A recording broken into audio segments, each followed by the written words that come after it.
They say you are what you eat, so I don't eat chicken feet. But I love me some of Grandma's pickled beets. Well, cut it up, put it in the pan, throw it over your shoulder and see where it lands right here in Farmer's Kitchen. Maters, taters, beans and corn, the cows in the barn and the sheep's been shorn, kids in the barnyard chasing Grandpa's chicken. Chicken. Spices, slices, cuts and dices, gonna slash your grocery prices right here in Farmer's Kitchen. Help you grow your garden good with recipes to suit your mood. Try some grub you've never tried before. Smash it with a wooden mallet. Gonna educate your palate. Right here in Farmer's Kitchen. In Tim Farmer's Country Kitchen. We're gonna cook something good now. Funding for Tim Farmer's Country Kitchen brought to you by L81 Bottling Company. Taste, love, and share the tradition. Harvest Energy Solutions. Harvest cabins when you absolutely have to get away. Housewarmings, meeting all of your outdoor living and fireplace needs. Kentucky Sheep and Goat Development Office. Try something different tonight. Rose Farm Supply.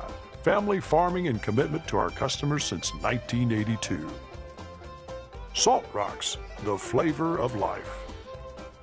Woods Equipment Company has every tool you need to make working the land as rewarding as hunting it. Chrisman Mill Vineyards. Good Foods Co-op. Weisenberger Mill. Hello and welcome to Tim Farmer's Country Kitchen and Nicki Farmer's Country Kitchen. Something's different here. I can't quite put my finger on it, but something's different. We'll probably figure it out later. You know what? We like our little country kitchen because it's country. Yes. This is how I pictured this when we started. We're having so much fun in our little cabin, cooking. We are. Having fun. You know what? People have asked us for some fish recipes, so we decided we'd just go get some walleye. Now, you can catch walleye in Kentucky, but you can also take a little trip to Kelleys Island. Let me tell you about Kelleys Island. Kelleys Island is off of Sandusky, Ohio. It's in the middle of Lake Erie. It's close to the Bass Islands, Putin Bay, and all those other places. But I visited this place probably 20-some years ago, and I was fascinated by how quaint the little island was. Very small, probably 10 square miles, something like that. And you have to take a ferry to get there. That was fun. Wasn't that fun? Yeah, it was so fun. You take your ferry ride across, you get off the boat, and you go to wherever you're staying. We just happened to be staying at, was it Sun and Surf? Sun and Surf Bed and Breakfast. It was on the water. Right. Beautiful. Bed and breakfast. And Stacy there made us a wonderful array of breakfast pies. Good chef. Oh, yeah. She can make breakfast. Stacy DeBoard. Hi, Kelleys Tim. Island. Yum. Bed and breakfast, but Yes. this is a lot of nice bed and a lot of breakfast. Yes. Tell us just a little bit about Kelleys Island. Kelleys Island is the largest island in Lake Erie on the United States side. It's 3 by 5 miles. I always tell everybody to go to the glacial grooves. There is a quarry pit that's full of water. You can't swim in it, but it's just beautiful to look at. It just really kind of depends on what you want to do. If you want to fish, Captain Joel's right yeah, there. Captain Joel if you want to fish. You're a hit. Good. We're coming back. Good. I hope you do. We'll show you later this beautiful view. Yes, it is beautiful. I wake up every morning. I live in paradise. This is absolute paradise. And I wake up every morning and I say thank you. But the whole experience, if you ever decide to go up there, it's absolutely wonderful, a whole lot of fun. Captain Joel Byer, I started asking around. I wanted to catch a few walleye while we're up there, and we take a lot of fishing trips and trips around the country. We want to catch a couple walleye, and he took us out on his boat and had some of his buddies there along with him. Started out a beautiful day, and I talked briefly with the good captain about fishing out here on Lake Erie. Joel Byer. Yes, sir, buddy. What a great captain, man. Thank Got us you. out here all day, saved our lives, took us out away from the storm, which I guess can work itself up pretty quick here. Oh, yeah. Kelleys Island. Why are you on Kelleys Island? I've been on Kelleys Island on and off there my whole life. My parents were there, my grandparents were there. What do you love about it? What makes Fishing. you stay there? Fishing. It's all about the fishing. Is it all about the walleye? It's all about the fishing. Or just fishing in general? Fishing in general. All right, let's talk about fish. Obviously, if you're catching fish, you're eating fish. Yeah. What is your favorite way to fix the walleye? Baked walleye. How do you do it? Salt, pepper, no. lemon. These people These people want to know specifics. What's the temperature of your oven? How long do you cook it? 500-degree oven. Oh wow, hot oven. Hot oven. How do you prepare them? How do you start? Oversized baking dish. Put a little olive oil in the bottom of the dish. Lay your filet in there. Gotcha. A little salt, pepper, garlic. Put a little panko breadcrumb on top of that. Just sprinkle a little on there. Slice you up a lemon, razor thin, and just lay it on top of the fillets and pop her in the oven and bake her up for about 10 to 15 minutes until they fall apart with a push of a fork. What do you call that? Call it walleye special. Walleye special. Yeah. Thank you so much for taking us out, man. That was a blast. Thank you for coming on board today. All right, man. All right, buddy.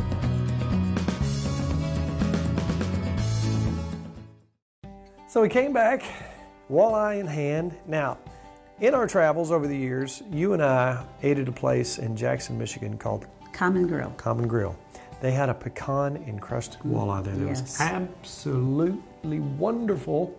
And so I'm going to try to kind of make that tonight. And I kind of got an idea. I asked the chef there how he did it. So we're going to try to make that tonight. Alongside with that, you know, it's this time of year, it's the harvest time of year. We went and got us some kale and some corn. And we went to Good Foods and got absolutely organic Kentucky stuff, which is wonderful. And it's good to be able to do that. But let's get started here. What we're going to do, get our burner going, get our skillet hot. Now, you heard me say pecan-encrusted walleye. Maple syrup. 100% real maple syrup is what we're going to use in this.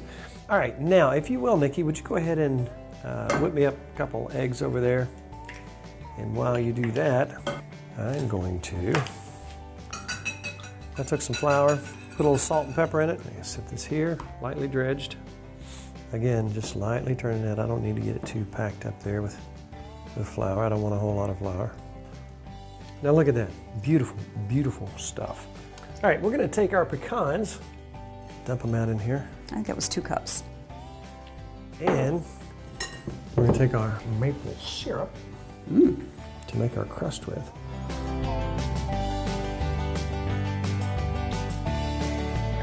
Let's dump our pecans and syrup. It smells good. How can you go wrong with pecans and syrup? I don't know. You can't. Now, what we're going to do is we're going to take our fish, walleye, dip it through in the egg real quick. You get where you're going? Dip that in the egg real quick. Bring it back over here and roll it around in that. Oh, that's going to be terrible. Let me do this one for you? If you like, yes. This looks delicious. Sticks nicely to it. And just enough to create a surface there. And look at that. That's how it's supposed to look. Take that and drop that. Oh, hear the sizzle. Bring that over here. We're going to do the same thing to this. That looks delicious. Now look at that. Wow. Now walleye is a very mild, sweet tasting fish. And somebody might be saying, why would you want to put that flavor on that fish? It's just perfect like it is. Well, let me tell you what. If you think it's perfect, step it up a notch. This is absolutely wonderful. It's one of my favorite recipes for fish. Wow. That looks good. Now see how it's nice and brown? And we're basically just turning it over in here. We're gonna let that get nice and brown and let that crust adhere to that fish. It smells amazing. And then we're gonna transfer it to the oven. All right, let's get out our dish and let's throw a little olive oil on that. That's nice and browned adequately. And I'm gonna take our fish and we're gonna put it in the oven. Boy, that looks good. Oh, it smells so good. And you would think, wait a minute, pecans and syrup on walleye? Do yourself a favor, give it a shot. If we'd left that in there too long, it'd have got too brown, and we don't want to do that. Now from here on out, we're gonna cook it in the oven, about 350, between 350 and 375. And at the most, 15 to 20 minutes. You want to cook that just till it starts to flake. Let's pop it in the oven. Between 350 and 375. About 15 to 20 minutes. All right. Now let's get this mess cleaned up and we'll talk about our sides. Okay. Okay, we got fresh corn on the cob, fresh kale. Let's real quickly show them how we do that. And we're gonna basically, while you do that. Let me just rip it off here for you. I'm using my corn water. I'm gonna put a little bit of chicken broth in here. Particular size? Just kind of rip it up. It cooks up nicely. And something I like to use I'm going to use a little for seasoning. I'm going to use some bouillon cubes, chicken bouillon cubes, and I love, love, love Morton's Nature Seasonings. This has got some celery seed and other things. I love it on green vegetables. This cooks down, doesn't it? So Cooks down. even though you put a bunch in. I like some season on mine. I like a little butter, some salt and pepper. How about some onion? I like lots of pepper. Glenn likes lots of pepper. Yes, he does. You gotta watch him though. He'll take your pepper home with him. I got you some rings here. This is for some nice flavor. And that to me makes the perfect side for just about anything in the summertime. It's absolutely good for you. Kale is wonderful stuff. It's a magic food. It's almost too good for you. Can I put more? We should probably put some butter in here too to bring the goodness level down. We're gonna set this on the burner back here, which we already have going. You know, we've been having a lot of red meat on, and we will continue to do so because we like red meat. But tonight's about the white meat. And you know what? Denise Nelson invited us to Chrisman Mill, and she's got a chicken piccata dish. Oh my goodness. If you don't try this, and you never try this, I feel sorry for you. She's an amazing cook. You got onion eyes. I do. You can be okay. I'm so excited about dinner. When she gets over her onion eyes, we'll be right back with our fish. But first, here's Denise.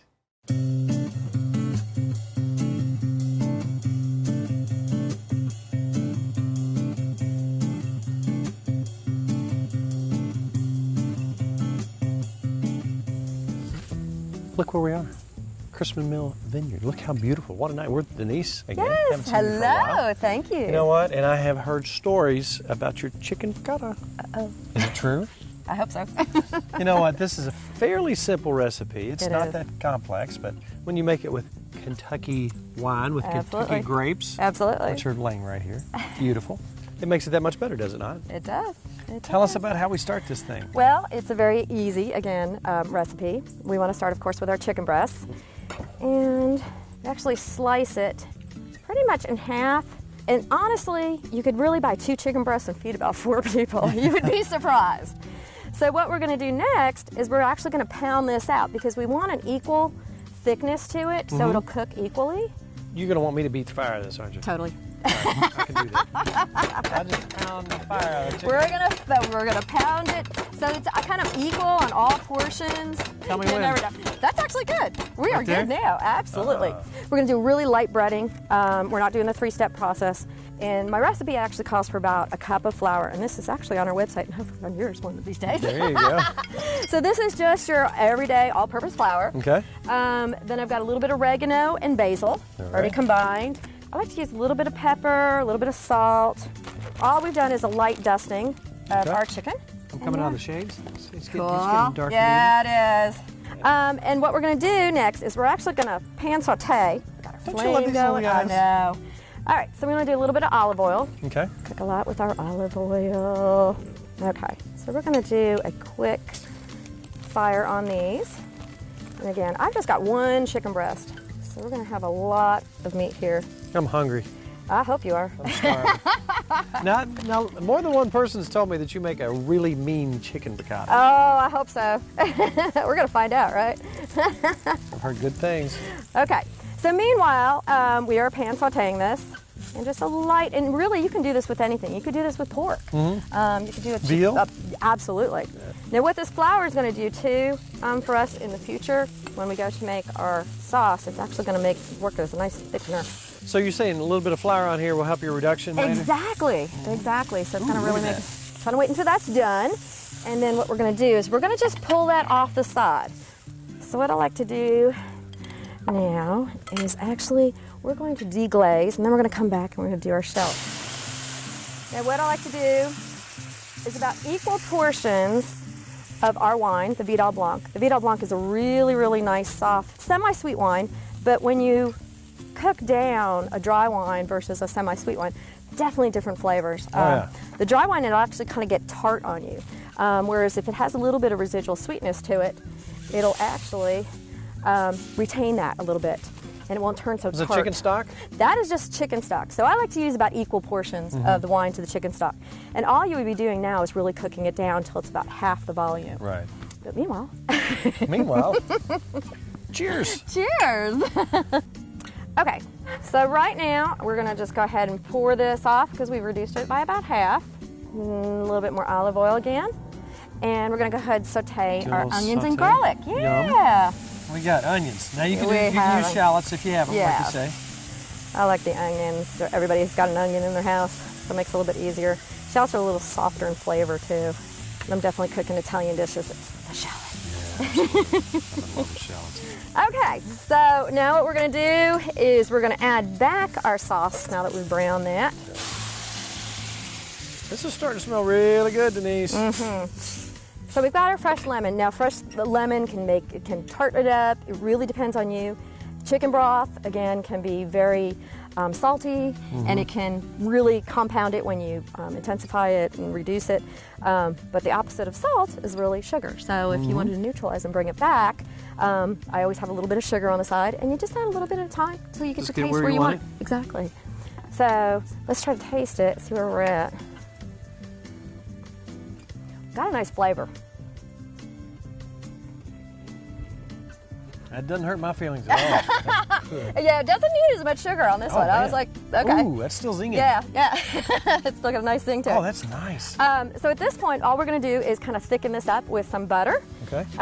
You can use cornstarch. I like using the butter first because it'll give a nice creamy texture. You want to use really cold butter.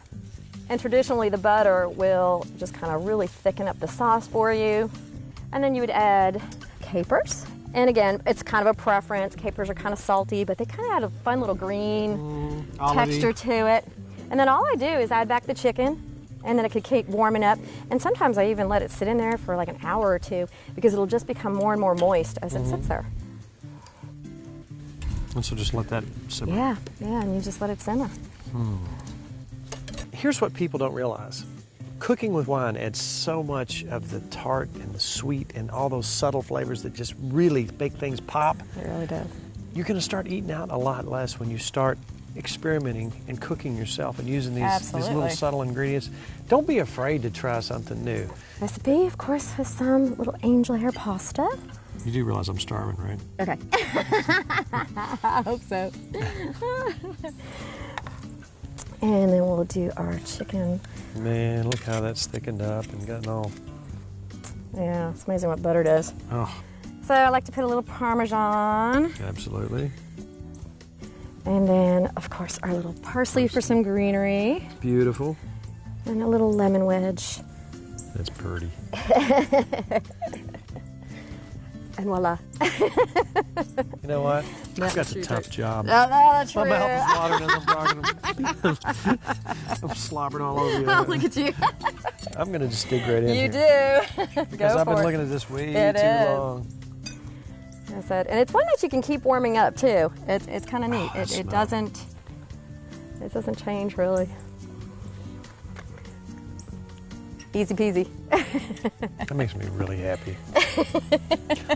Oh my God. You know love what? it. The flavors just keep I do. the butter and your Yeah. wine and, And the the capers. Even I'm lemons. tasting the Uh-huh. capers in there. Yep. Oh my gosh. This might be the perfect chicken. Goodness gracious. I love it. Oh, You've thank outdone you. yourself. What do people got? What do people have to do to get some of this firsthand? Come here, I guess. Oh my Watch your gosh. show. Let me tell you what. We have just given you the basics for a wonderful, wonderful chicken recipe. There's nothing to it. But this is really the basis for a lot of other things that you can really take off and have fun with. For blanc. Let me tell you what, you've outdone yourself. Oh, That is absolutely wonderful. Thank you. All right, we need to turn the cameras off so I can eat like a Cro-Magnon over here. Thank you so much. What's next, by the way? you. What's next? I don't know. You told me. Where do you want to go? Let me look at the menu, Okay. and Absolutely. you got to do something else here real Absolutely. soon. This is really good. Absolutely. Thank you so much. Absolutely. Thank you.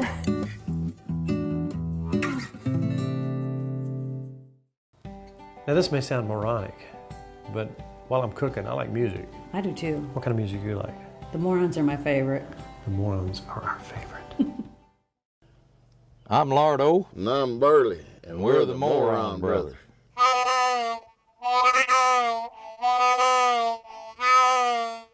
Got a frog in my throat. You know, Tim Farmer was telling me that he got him some chickens and he go raise chickens, sell eggs, make a lot of money. Yeah?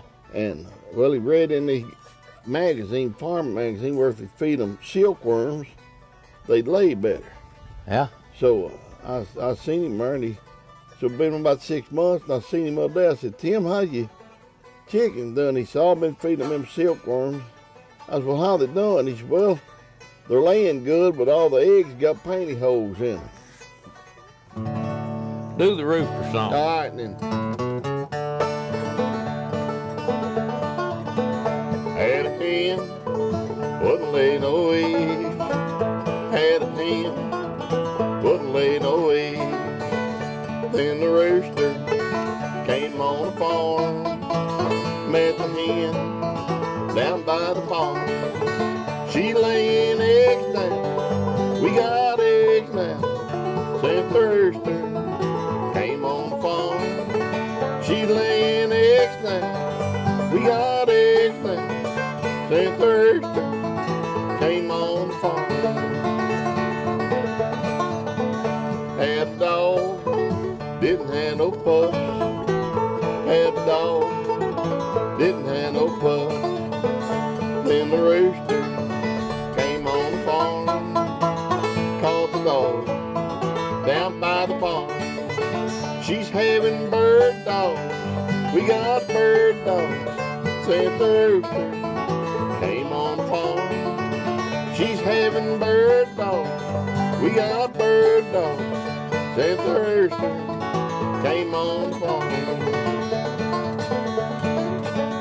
Had a cow, didn't give no milk.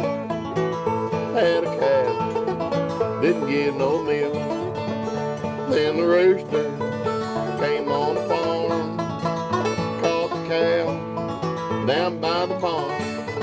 She's giving eggnog, we got eggnog.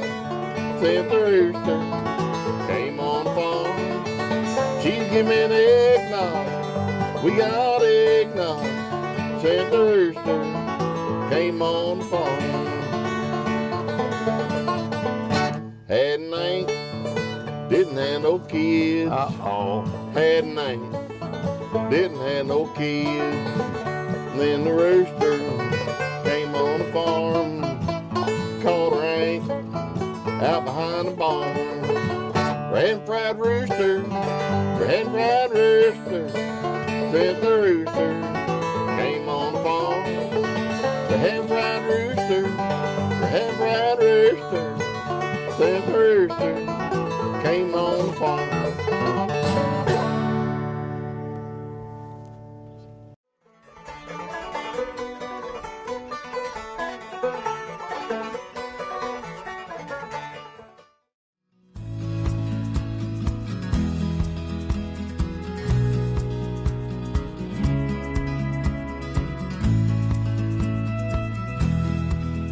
You know what time it is?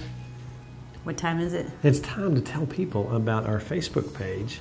Don't forget to check our Facebook page out, like it, tell you what we're doing, where we're going. Also check out TimFarmersCountryKitchen.com for all the recipes you might have missed before and some shows you might have missed. Check those out. And you know what time it is now? Oh my goodness, I It's can't wait. sampling time. Does that not look like a wonderful It's plate? amazing. Nice colors. Like that's why you want it Oh my nice and goodness. flaky. This is better than what we've had before. Ooh, I'm afraid I might have beat the guy. You did it. We won't tell him. Oh my goodness. It's a mild fish to begin with. You could do this with tilapia or perch or all kinds of things. This was a wonderful combination of the white meats. We had chicken, we Yes. had fish. You know what? It's all about Good times. good friends. Good eats. Good. Oh my good. goodness. See you Good next job. week on a brand Good new job. Tim Farmer's Country Kitchen. Do we have to share or do I get my own? You never know. That's amazing. To order a cookbook or DVD of the show, please call 502-319-0487 or email timfarmerck@gmail.com.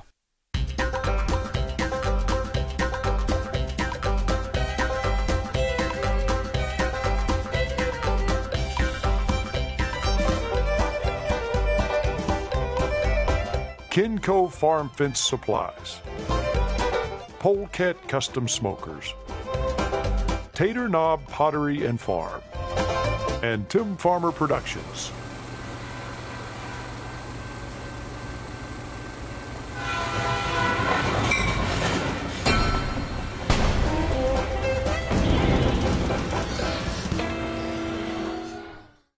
Funding for Tim Farmer's Country Kitchen brought to you by L81 Bottling Company. Taste, love, and share the tradition. Harvest Energy Solutions, harvest cabins when you absolutely have to get away. Housewarmings, meeting all of your outdoor living and fireplace needs. Kentucky Sheep and Goat Development Office, try something different tonight. Rose Farm Supply, family farming and commitment to our customers since 1982. Salt Rocks, the flavor of life. Woods Equipment Company has every tool you need to make working the land as rewarding as hunting it. Chrisman Mill Vineyards, Good Foods Co-op, Weisenberger Mill,